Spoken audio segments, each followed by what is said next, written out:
Hi, welcome to SCW Steve Chats Wrestling right here on youtube.com. Make sure to like the video. Do please subscribe to the channel right now. Thank you for choosing this video and clicking on this link. We're going to be talking more about the brand split. It's going to be happening July 19th. Smackdown is going to be going live. Well, we said the brand split, that's when Smackdown goes live.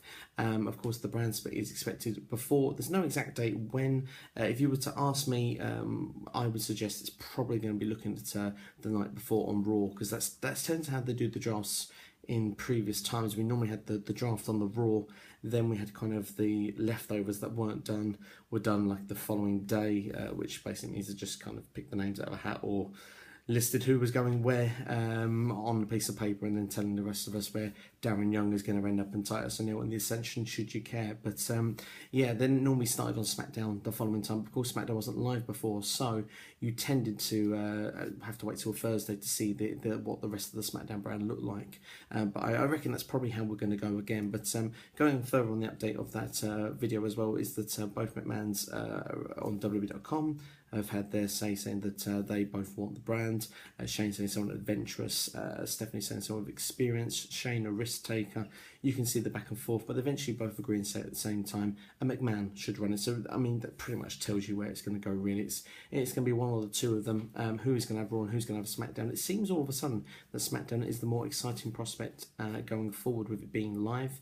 It kind of already has that immediate buzz that maybe, just maybe, they're going to make SmackDown a decent show again.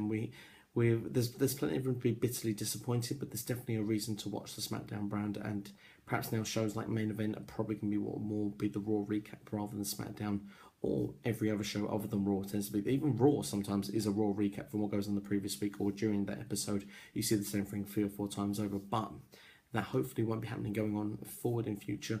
Both shows are supposed to be distinct and going forward. This is kind of similar to the last video, but giving those extra little details on top there for you. But you've heard it all there for you now, and now we're just waiting on the news of when the draft will be. Telling you where I roughly think it's going to be, and I believe, if I'm not mistaken, I think Battleground is on the 17th, so I reckon things are going to start to come down, and really going to be some storyline twists and develops coming on. It'd be very interesting if they start bringing that mention, as it's been on WWE.com's website as well, that it's not already going to be brought onto WWE TV, and this really might start spicing that storyline up. It might be starting to get juicy on WWE programming as from this week coming up. I'll have to wait and see. But other little bits of news for you. I've not read the spoiler, but there is a Money in the Bank qualifying match on SmackDown this week, so that is another reason to check it out, along with the Intercontinental title match. I believe The Miz and Cesaro are facing off, and I believe Kalisto and Rusev are going to have a rematch for the US title as well. So hopefully those two matches and chapters are going to be closed from SmackDown as well as a Money in the Bank qualifying match. So there you go.